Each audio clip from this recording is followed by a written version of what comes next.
The story about Ping. Once upon a time, there was a beautiful young duck named Ping. Ping lived with his mother and his father and 2 sisters and 3 brothers and 11 aunts and 7 uncles and 42 cousins. Their home was a boat with 2 wise-eyed on the Yangtze River. Each morning, as the sun rose from the east, Ping and his mother and his father and his sisters and his brothers and his aunts and his uncles and his 42 cousins all marched one by one down the little bridge to the shore of the Yangtze River. All day, they would hunt for snails and little fish and other pleasant things to eat. But in the evening, as the sun set in the west, Lily would call the master of the boat. Quickly, Ping and all his many family would come, scurrying quickly. They would march one by one up over the little bridge and on the WIESE boat, which was their home on the Yangtze River.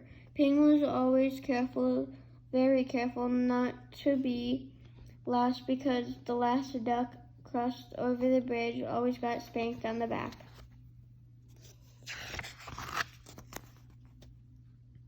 But one afternoon, as the shadow grew long, Ping did not hear the call, because at that moment Ping was wrong side up trying to catch a little fish.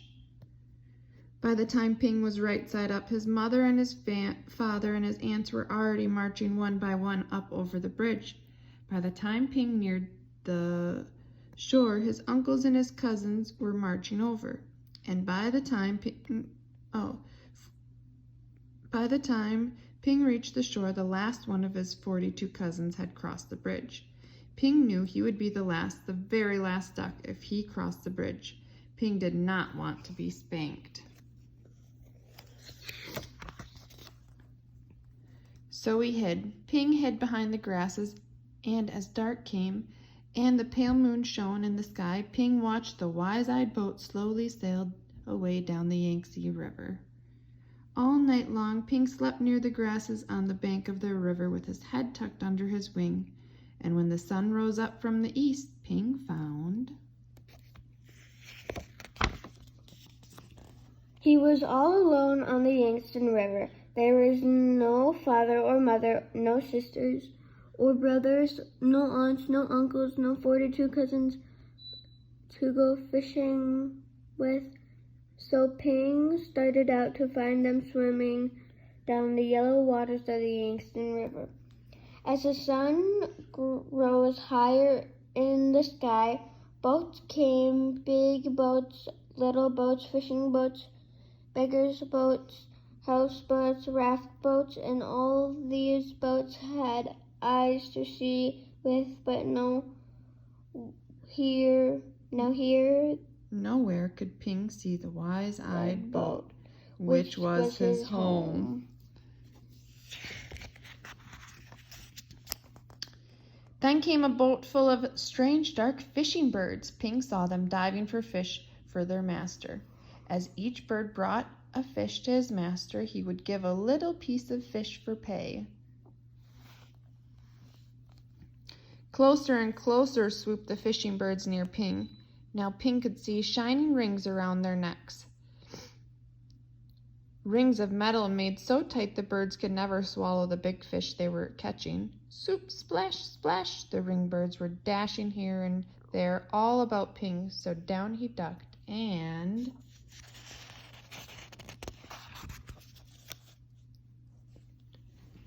swam under the yellow water of the Yangtze River.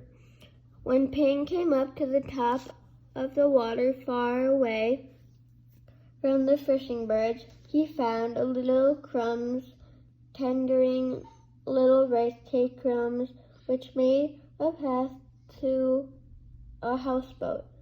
Ping ate these crumbs and nearer to the houseboat. Then splash! There in the water was a little boy with a barrel on his back, which was tied to a rope from the boat, just as all boat boys on the Yangtze River are tied to their boats. In the boy's hand was rice cake. "Ah-wee!" cried the little boy, and up dashed Ping and snatched the rice cake. Quickly, the boy grabbed Ping and held him tight. Quack, quack, quack, cried Ping. Oh, yelled the little boy.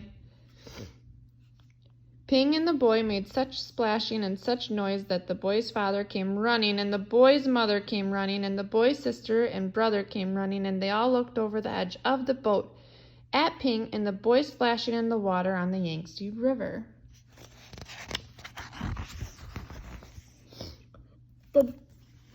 Then the boy's father and mother pulled all at the rope, which was tied to the barrel on the little boy's back. They pulled and pulled, and up came Ping and the boy to the houseboat. Ah, duck for dinner. Wait. Boy onto the houseboat. Ah, a duck dinner has come to us, said the boy's father.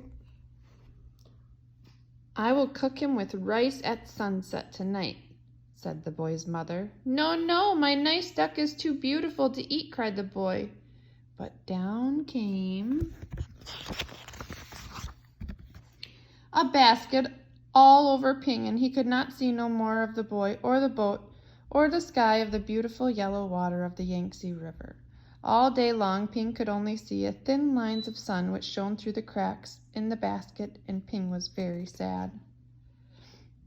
After a long while, Ping heard the sound of oars and felt the jerk, jerk, jerk of the boat as it was rowed down the Yangtze River. Soon the lines of sunshine which came through the cracks of the basket turned rose color, and Ping knew the sun was setting in the west. Ping heard footsteps coming near him.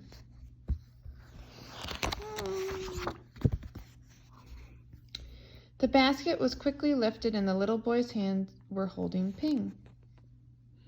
Quickly, quietly, the boy dropped Ping over the side of the boat, and Ping slipped into the water, the beautiful yellow water of the Yangtze River.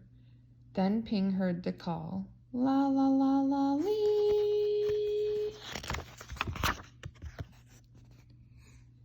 Ping looked, and there near the bank of the river was the wise-eyed boat which was Ping's home. And Ping saw his mother and his father and his aunts all marching one by one over the little bridge. Swiftly Ping turned and swam, paddling toward the shore.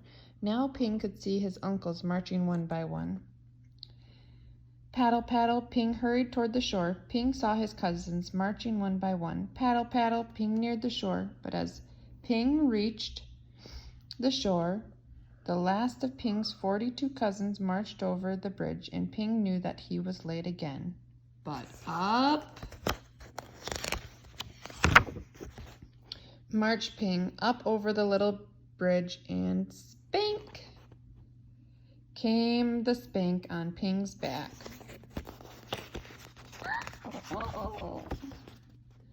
Then at last Ping was back with his mother and his father and 2 sisters and 3 brothers and 11 aunts and 7 uncles and 42 cousins, home again on the wise-eyed boat of the Yangtze River.